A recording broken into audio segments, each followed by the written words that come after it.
नमस्कार दोस्तों, मैं शिवानी वर्मा लोकगीत चैनल में आप लोगों का स्वागत है। दोस्तों, आज मैं सुनाऊंगी आप लोगों को एक प्यारा सा विवाह गीत है। आप लोग ज़रूर सुनिएगा और बताइएगा कमेंट करके कैसा लगा आप लोगों को ये प्यारा सा विवाह गीत। तो आइए सुने ये प्यारा सा विवाह गीत। और बहुत बहुत धन्यवाद आप लोगों को मेरी गीत सुनने के लिए। तो आइए मैं गीत सुनाती हूँ, आप लोग फुल आवाज करके सुनिएगा। तीनों पहाड़ सीता बेनिया डोलावे, एक पहाड़ गाई सूत जी। तीनों पहाड़ सीता बेनिया डोलावे, एक पहाड़ गाई सूती जी। हथवा कई बेनिया भुइया गिरी गाए, रामा जी चले ऋषिया जी। हथवा क बेनिया भुइया गिरी गए, रामा जी चले ऋषि आए जी।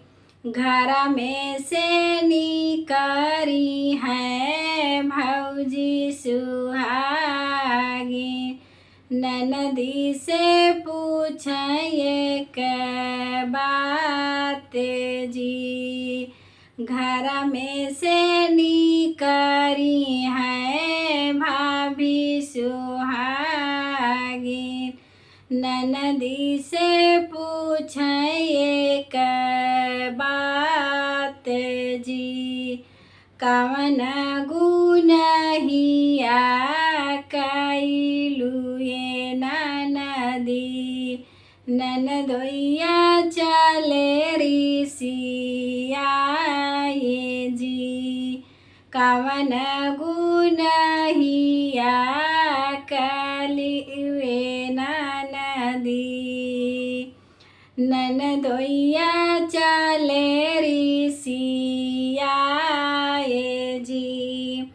कवन गुण हिया कैलू ये ननदी, ननदोइया चले ऋषिया जी।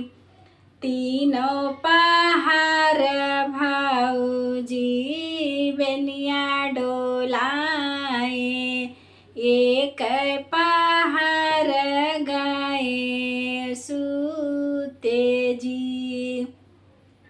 तीनों पहाड़ भाभी बेनिया डोलाए, एक पहाड़ गए सूते जी। हाथवा कै बेनिया भाभी भुइया गिरी गए, यही गुण हिया स्वामी चले ऋषिया जी।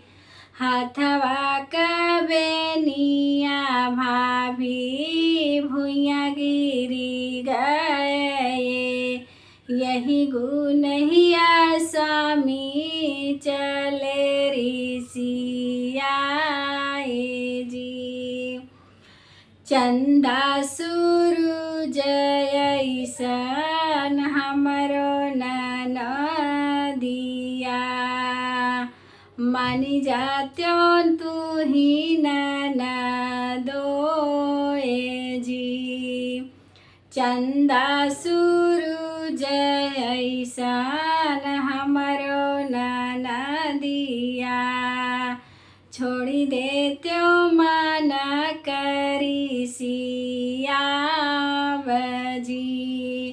चंदा सूरज ऐसन हमारी ननदिया, जिनी तू ही ऋषिया